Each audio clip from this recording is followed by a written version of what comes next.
We have watched live on air the Wendy's where this all went down last night, where Rayshard Brooks was shot and killed by Atlanta police. It is now engulfed in flames. We watched this fire build flame by flame, really. It is now shooting through the roof. If we're getting images of it on the left side of your screen, but it's shooting through the roof, really taking over that entire building. Protesters were around that building for much of the night. It looks like now they are just spilling out into the street. As we heard Yasmina Alston say, not that many are out there anymore. And we do know that the protesters that were on the highway have been arrested and now traffic is moving. But again, this building is still burning. And I've been asking this question for the past maybe 40 minutes or hour. Where is the Atlanta Fire Rescue? Well, I will tell you, Brittany, that we saw something very similar on the first night of protests here after George Floyd. And that is where there was a police car that was set on fire and no one did anything about it. It was allowed to burn. And then we saw a number of other fires that were set, a couple to structures, a couple to other automobiles. And it seemed like there was, at least on the part of city leaders, the fire department and police department, first responders, some kind of, tacit, decision that was made to let these fires just burn themselves out rather than send crews in the way. We also know that some fire crews that have attempted to respond. Cortez Stafford is joining us on the phone. This is actually a perfect person to talk to with Atlanta Fire Rescue. And we were wondering, Cortez, about these structures that are just sort of allowed to burn. Why is that? Well, we can't get to them. I mean, it's too dangerous to try to get through the protesters to get to the fires.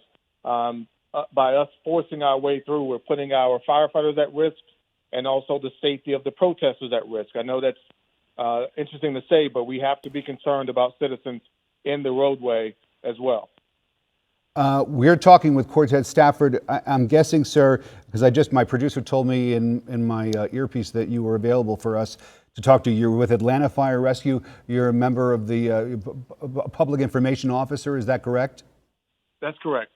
And Public Information Officer. And your rank, just so I know how to refer to you? Sergeant Stafford. So why don't you give us an update, please, on the work of Atlanta Fire Rescue tonight, responding to these many calls? So we put together a task force just for the protests here at University and Pryor Road in this area that we're working right now that's congested, consisting of 2 fire trucks, a ladder truck, and a battalion chief, and also the escort of law enforcement. We have not been able to make it to the Wendy's, which is at 125 University Avenue. That's the address.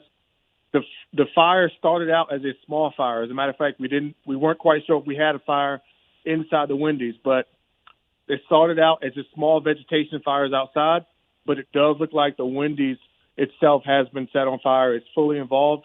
We are not able to access it, and it's too dangerous to try to get our units in there at this time.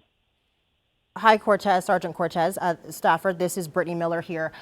We've been watching this fire sort of happen moment by moment live on air. We do know that there is a BP gas station close by, pretty close to this Wendy's here. Any concern that the fire will spread to the gas station and maybe blow up?